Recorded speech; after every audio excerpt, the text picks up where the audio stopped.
appreciate all of your attendance here. I know it's your senior year. I had some great sessions today with a few of the classes in physics and chemistry and biology, environmental science, so it was really a pleasure. I see some of the same faces in here, so I will hope to add to what we shared in some of the classroom environment. For those I haven't met, it's a pleasure to meet you here. As Maria shared, I have had 8 of my children. Actually, I did stop at 8, so I can say that all of my children attended TASIS at one point. Not all of them graduated here. We moved back to Southern California, although I've maintained a residency here and live in Pico Marcote, which is just down the lake. So I've had a relationship with TASIS for, I'd say, a pretty long period of time, and my one son, Luca, is here, who's 16, who accompanied me on the trip. Luca, where are you? There he is, in the back. Okay. And he was here through 5th grade before we reluctantly forced him to move back to Southern California, close to Malibu, so he was not happy about that. Anyway, it's great to be here in front of you, and I want to share some of my experience with what I call an innovator's journey. I've had, as Maria mentioned, I did my undergraduate at the University of Notre Dame, where I did finance and business economics. I also did a second major in Italian Renaissance studies while there, and then completed my MBA at Northwestern Kellogg for my career. I started my career in integrated energy for British Petroleum, a company prior to the merger, Amoco, and then went into telecommunications in the late 90s. As the internet started to grow, I was fascinated, so I went into networking with Bell Labs and learned the magic of software and how important software was going to play a role in not only the development of networking and all our devices and everything we have today, but fundamentally will play an important role in almost every industry, including, and most importantly, I think from an energy perspective and energy storage and how electrons get moved around the world, just like the data gets moved around the world to your devices. So we'll see a similar corollary there. With that, I want to impart some of these things and share with you. I'd be happy to take some questions here at the end. We're going to try to finish here about 8:10 and take, I think, a few questions here, and then we'll head over to Casa Fleming. Good. So just to share as things begin, as I shared with you, I worked for some bigger companies before getting more entrepreneurial. So my career was interesting in starting in integrated oil, going into telecommunications, and then returning back to energy, but renewable energy and sustainability through my relationship with someone named Bill Gross, who's the founder and CEO of Idealab, which is the longest running technology incubator in the United States. So their role and mission as a company is to innovate new ideas and get them to a certain stage, hire a CEO like me to come in at a founding stage, and then build and develop, eventually create a company, eventually raise money through seed rounds, funding rounds, and potentially take the company public. And we actually did that in 4 years with this company, as I'll share with you. And at the end, as I talk about the journey, I have a few lessons to share with you as well, at least from my experience, and hopefully that'll be at least somewhat, at a minimum, hopefully informative to you, and maybe even valuable. So as all of us, I think, are aware in here, and I find the younger generation to be very much more informed and more passionate about climate and sustainability, and I think that was uniform across all the classroom sessions we had today. While it is a big problem, and if anything, what we learned from COVID is there are things that can happen in the world that can bring the world to its knees, and that's what happened with COVID, and I think climate change is another potential luring out there. We have these weather events that are not predictable. They take a lot of human life. We've seen it in every region of the world, and so it's an important problem for us to solve. And there's a lot of drama that gets thrown up in this space. You can carve it a lot of different ways. Suffice to say that with the development and growth of our planet and the continual reliance on fossil fuel has led to the situation where we are heating up the planet, and it's having its consequences.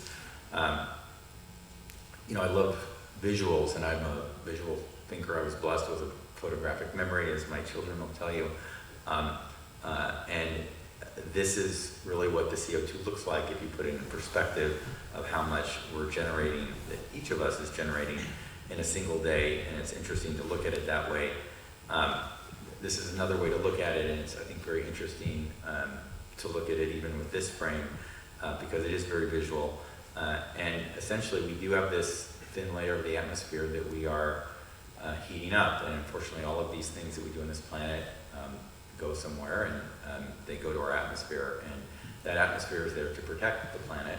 As we heat it up, we have less protection, and to put that into perspective, while it's happened a long time ago, you're familiar with the atomic bomb and what happened in Hiroshima during World War II, and it's amazing when you think about the heat that gets created from a single blast, let alone 3 every second.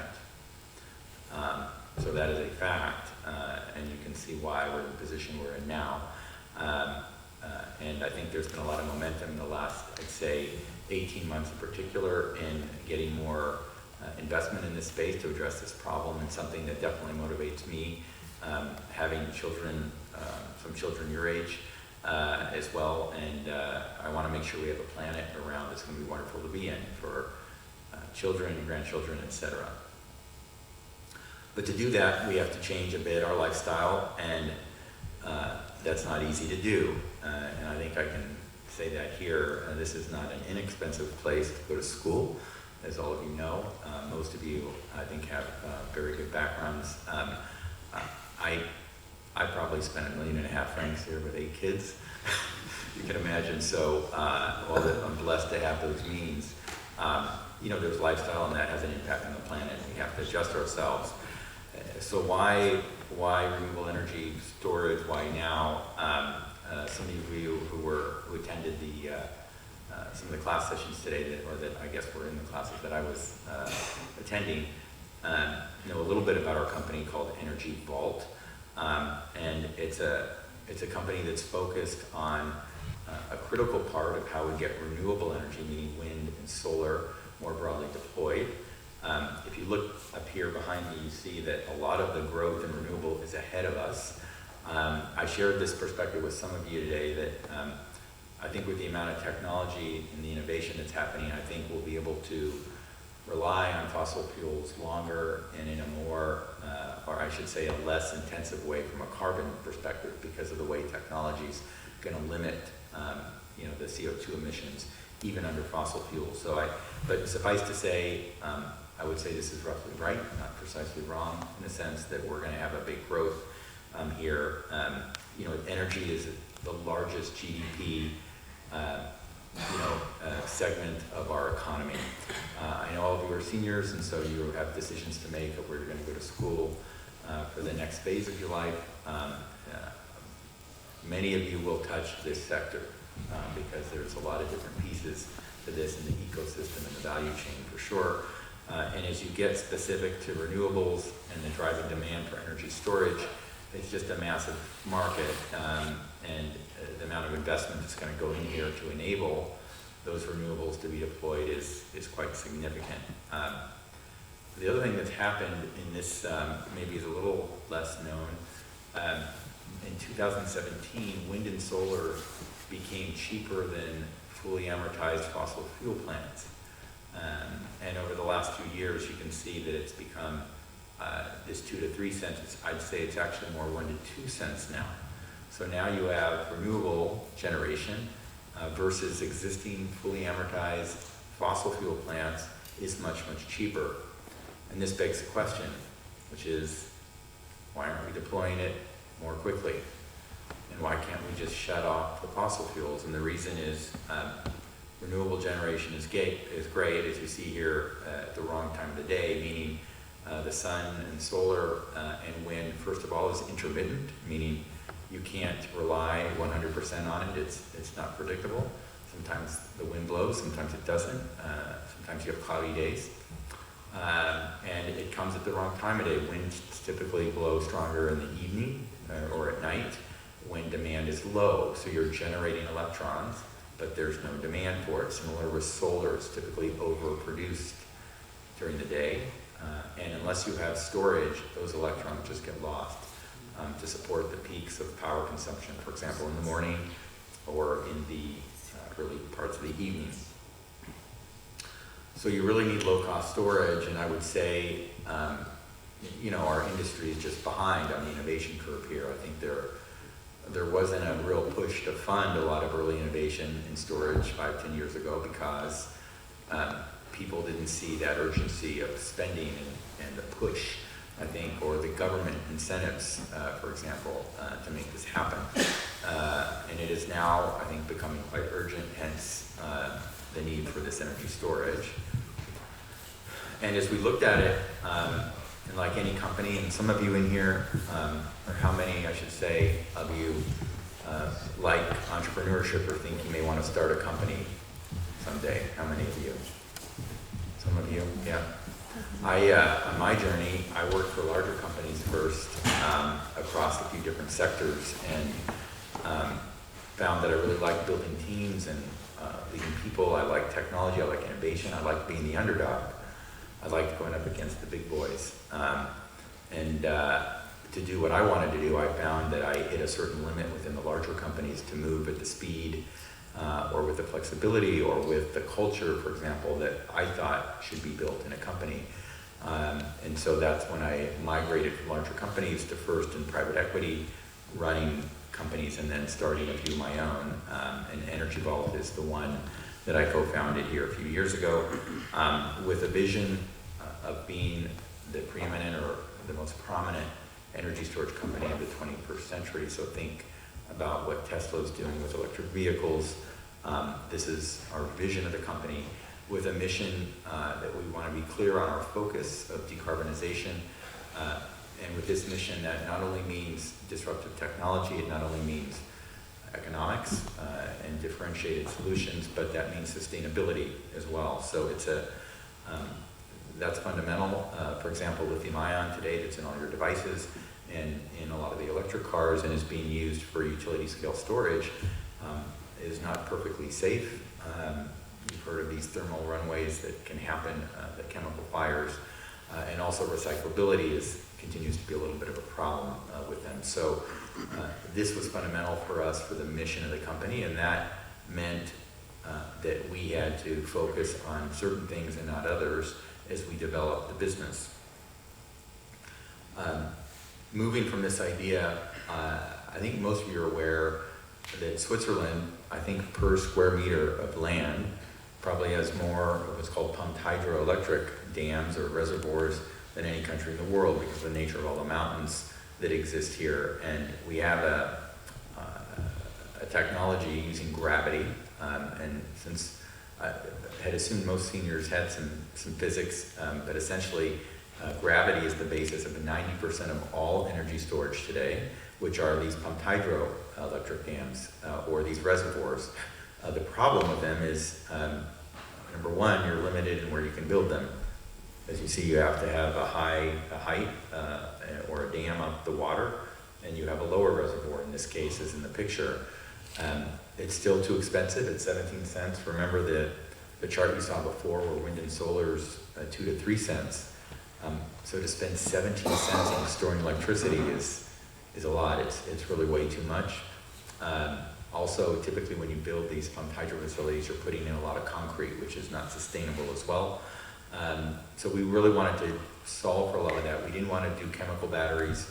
We looked at gravity, but figuring out a way to take the good of pumped hydro, meaning long duration and relatively low cost and relatively good efficiency, but making it better. So lower cost, more highly efficient, more sustainable. So eliminate the use of concrete as much as you can and eliminate this dependency of having mountains, because most all the good places that can be built for pumped hydro have been built. And they're facilities that can last essentially a lifetime. So this is how we thought about solving the problem and went through a series of ideas. So to take this concept of gravity and whether you're pumping water or moving a weight, it's potential energy sitting there at height, and then when the energy is needed, it's lowered, or in the case of water, it traverses and turns the motor and pumps the electricity out. We had many different iterations, ideas that were, in a lot of cases, too expensive. we had a concrete cylinder. This is a thinner steel container that you could put water in. For example, a pumped hydro silo was still too expensive. We looked at these concave type of systems as well that increases the structural integrity, but it was still too expensive. We looked at these elliptical metal cups. We looked at this, something which looks like a parking garage here with a series of trays, so PVC trays that the water would traverse level to level, for example, and based on this concept of the Roman arch, still too expensive. And then we built this concave system of towers and floors, and with this idea we started to realize interesting economics. We incorporated the company in 2017, and then started to look at how do we lift and suspend weights. Did we have to build a structure, or could we use a crane to lift the weights using the energy excess, again, wind and solar, or any energy source when it's cheap, raising a weight, and then when the energy is needed, lowering it. This brought us to figuring out the economics and coming up with the concept of stacking these weights, which was not patented, which was very interesting, of stacking them where you get a lot more benefit for every essentially 4 to 5 meters of height. You get essentially a replication of something that your incremental cost is very low for the incremental energy you can store and deliver. So you get very, very good economics with the stacking. We patented that and came up with a model of an arm crane. It was still too expensive. A symmetric crane that would stack these blocks up and down, and then came up with this balanced 6-arm custom crane here, and this is what we actually built in just outside of Bellinzona in a town called Arbedo Castione. So this was finished in mid-2022. This is a 5-megawatt system. You see its rotating arms, so there's 6 arms there that are lifting and lowering these blocks and essentially work to stack and build these blocks up. So you're essentially, when you have excess energy, you're stacking the blocks up, and at height it's all potential energy, and then when the grid needs the energy, the crane automatically and autonomously lowers those blocks. These are 35 metric tons each. They were all produced locally there, and they are generating a little over 1 megawatt of power, each one of those blocks. So think about 20 cars of weight, each one of those compressed blocks. We went to the first proof of concept. Here, this is a single arm crane where we used concrete barrels. We developed the software and the interface to manage it, and then went to the first commercial demonstration unit and built that up in 2020, and that resulted in the unit that you see here, and is the unit that we used to essentially demonstrate the technology to the world, the proof with software, with the material science of the block itself, avoiding concrete that I'll talk about in a minute, and really attracting a lot of investors now that saw the economics and how we could use gravity and innovate with software and material science to create a new breakthrough for energy storage. What you're seeing there is that's one of the 35 metric ton bricks being lowered there. We have since taken this tower down and replacing it with our new system that I'll give you a glimpse of here in just a minute. Along the way, super important, and you hear this, listen to your customers. So as we were building and demonstrating that system, it was fundamental that we understand how our customers were thinking about what we built. And a lot of the feedback that we got from the customers had to do with looking at something that would be a little different type of structure to make it a little bit more flexible, modular in nature, and not just long duration. So that first system was made for longer duration storage, thinking that we were going to need longer duration in the market. Interestingly, the market's focused right now on shorter duration, 2 to 4 hour. And then just getting the aesthetics right, because a lot of people don't want a 6-arm rotating crane. I think it looks pretty elegant and cool. I've never looked at cranes the same since we developed it as I drive around. But anyway, can understand that you don't want them in a lot of visible places where their residential neighborhoods are. So we took that feedback and developed essentially something that's a simplified building with vertical freight. Think about vertical freight elevators moving composite blocks just vertically up and down and then moving them horizontally. So it's a more simplified motion. That helps increase what's called round trip efficiency, so there's less loss, less friction in our process, and something that would be lower cost, and maintain all the other benefits of the sustainability and the economics. And here, so you can see them side by side. There on the left side is, again, the first system. The right side, that's not too loud. I'll let you listen for a minute to the new system. Energy Vault develops gravity energy storage solutions and energy management software to accelerate the global transition to renewable energy. The Energy Vault Resiliency Centre is designed to improve grid resiliency and dispatch energy at the optimal time. So how does Energy Vault Gravity Energy Storage work? Energy Vault gravity-based solutions employ a proprietary mechanical process and energy management system to store and discharge electricity.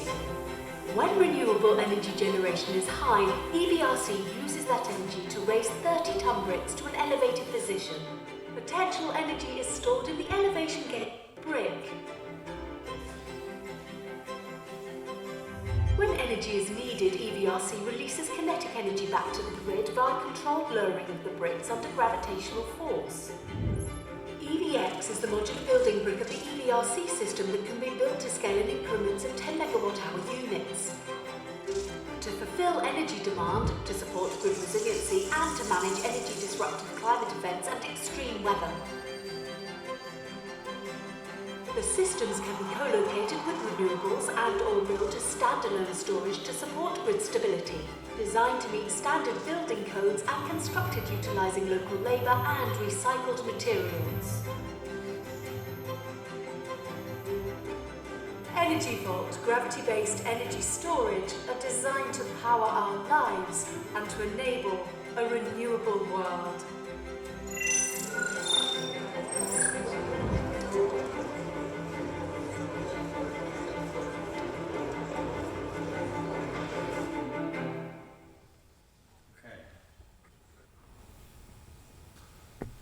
So another key aspect of the system that is very interesting has to do with this circular economic aspect, meaning as we thought about developing the system, remember that aspect of sustainability. This wasn't just about storing renewable power, which is great.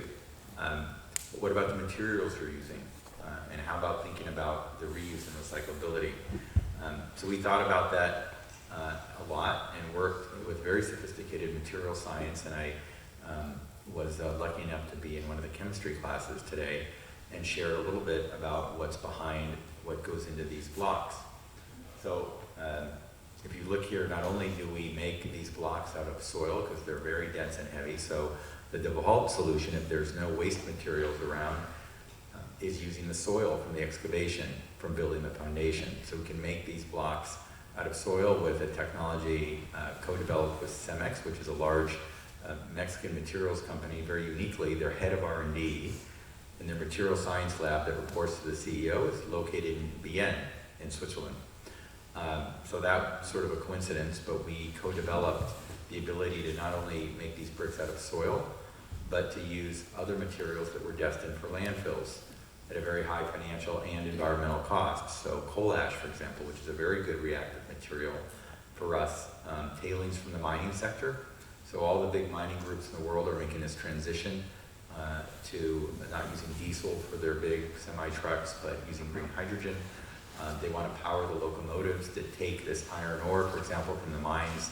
In some cases, it's thousands of kilometers to port cities, and to use green ammonia, for example, to do that. So the fact that we can use the tailings that is a byproduct of the mining process that typically has to be treated and put away is another aspect. And the other one to mention are the fiberglass from the big wind turbine blades that suffer what's called fatigue over time, and they have to be recycled.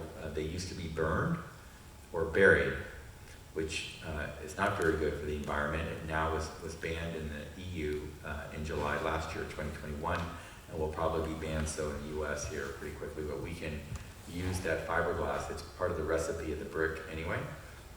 So we announced an agreement with NL Green Power. People know who NL is? People people know Enel. It's the big Italian utility. They have a sub-company called Enel Green Power that's the largest global, what's called an IPP, an independent power player or power provider. In the world, they have about 50 gigawatts of wind and solar under their management in 33 countries. So we announced an agreement to reuse the fiberglass from those blades into our energy storage systems. A lot of this innovation gets a lot of attention in the World Economic Forum here that takes place normally in Davos every year. We awarded the Tech Pioneer for 2020, which we were very excited to receive, and then eventually led the company to its initial public offering in about 4 years' time, which if you follow companies, and as you will, and for those of you that are going to go into business or finance or investment banking, that's a pretty quick turnaround, and we took the company public at over $1 billion valuation, and have essentially had our first year as a public company this year since February 14th. There's another little video here I'll show you. It's a 1-minute video that the New York Stock Exchange made, that they make for every company that goes public here.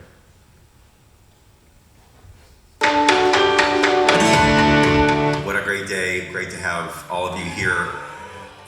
It's a pleasure and honor and a privilege to support all of you to get us here today. It's a new beginning for the company. Doesn't seem like so long ago. 4 years ago, Bill Gross called me. I'll never forget it. Bill called me. He didn't know I was in Switzerland. And he said, Rob, I have the penultimate idea for energy storage, and you're going to be the CEO. And we got started, and here we are in just 4 short years, but very important years, and very important for the planet and our mission of decarbonization. It's an honor to be here. This is a new beginning, a new rebirth of the company. We're a public company now. Thank you all for being here and being a part of this. Thank you very much.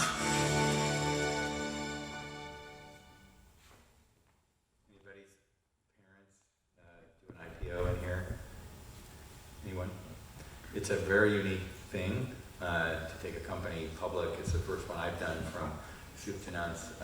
Luca, my son, was there with a lot of my children, 6 of the 8 children actually were able to make it, as well as a lot of my brothers and sisters, and it was just an amazing, surreal experience to be a part of that history. There's only a few thousand public companies in the world, so at least as far as the US markets go, so it was just a tremendous honor and very humbling to do that, and of course we have a lot to go do in getting our storage now deployed well for the planet. So I thought I'd finish. I've got about 10 minutes here, so we're running pretty much right on schedule, just to share some of the things I've learned, and this may stimulate some other conversation. And I shared, I think, this in one class today to give them a preview, but one of the learnings over time as you think about innovation, and for those of you that have new ideas, or you want to do some new technological ideas, something that's never been done, okay, you're gonna face a lot of criticism, and the more innovative it is, the more critique you're gonna have as you do this. So I think this is something that I know when I was sitting where you are, I looked at entrepreneurs that had been successful. There's that the Steve Jobs of the world, the Mark Zuckerbergs, the people that have started these companies that have transformed some of the way we do things, or grown into massive companies that have made their presence felt in global markets. Amazon comes to mind now, that has driven a business model that just drives convenience and price for people. But it's a lot of work, and again, the more innovative you are, the more critique you're going to face. And I would say that every one of the companies that have been very innovative go through these 3 phases. This same picture, by the way, is outside the wall, outside my office, and also at Idea Lab. And because we have gone as a company through every one of these phases, and are really just in the 3rd now, as this is our first deployment year. And I love to capture these quotes. You can read some of them along the way. So this is always fascinating to me, and you have to have pretty thick skin. and you draw on your own personal experience, especially when you're leading a group in an organization, that you're building a company, and you have to be able to translate this into keeping people focused and understanding that it's because of the potential we have, and it is potential. Humility is our most important value as a company. It's something that I learned is so important to how you interact with people, how you work as a team, how you lead.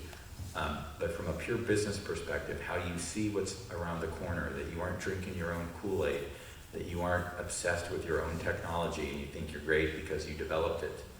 I worry every day of a lot of things. I mean, the kids, you can imagine the permutations on what could happen every day. But I worry a lot about, competitors and things we're missing, or, is everything going to operate exactly as we think? Are we going to execute as we promised to our customers? And I think you really have to be built that way. But the most successful relationships I've had and the teams I've had, and I have built a lot of companies, I've made all the mistakes along the way, so you learn from those things. And a lot of that experience and wisdom gets built into what we've built now in Energy Vault, which I think this area in sustainability is just so massive and huge. The opportunity is where I'm going to spend, the rest of my career for sure.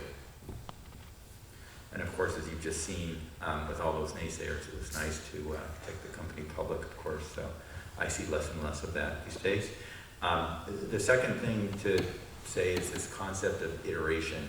In fact, if Bill Gross was here, he would say that he misnamed his company Idea Lab, which again, very, very successful incubator, 150 companies. If they're going public or getting bought, he said he would have named it Iterate Lab, because the nature of what you have to do with different ideas to make sure it's not just the great technology, but if it costs you twice of what a cost of what somebody's willing to pay, it's not going to go anywhere. You might think it's great. So this iteration of the product, of the concept, of the business model. So you can have a product that maybe isn't as differentiated to the others, but maybe you have a business model that's not in the market, whether it's buy sell or more of a software or SaaS type of a business model versus a higher cost CapEx product model. These types of things can be differentiators in themselves. And one of the things I learned, and it's a quote from somebody I worked for, never a wrong time to make the right decision. As you get along the way, you have to be willing to step back and maybe take a different course of action. The longer you wait, the worse it gets. You can't manage on hope. And that goes for also how you manage teams and people. A lot of the mistakes I've made early in my career were not making some of the tough decisions early, or when I felt like in my gut, we should make a change. But, making changes in people and organization is not easy. Sometimes the team that gets your company to a certain level is not the team that's going to take it to the next level of scale. For example, there's some people that work very well in small teams in a little loose environment, but when you have to get formal process delivery every quarter, I have to stand up in front of investors and report how we did. Here's what we said, and here's what we did. Here's what next year is going to look like. Here's what we said, and here's what we did, and are we making any changes to that? So it is not for the faint of heart as a public company, and not a light choice that we made to go public. The last point there is fundamental. Customers, we had to iterate our product in a pretty major way. You saw that rotating crane, and to move that to this structure, simplified for sure, modular, that was based on customer feedback, and we did that full iteration of the product in less than 4 years, while bringing to market now this year a new software platform that's led to a lot of new product announcements and commitments.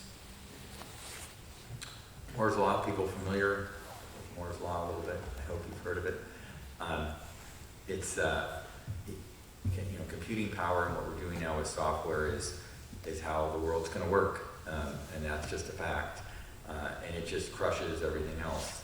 And when you look at computing power and what we're able to do, just even in the last 5 years with development of AI, it's allowed us to take cost out of things and just get better at optimization, at prediction, at automation of our systems and delivery.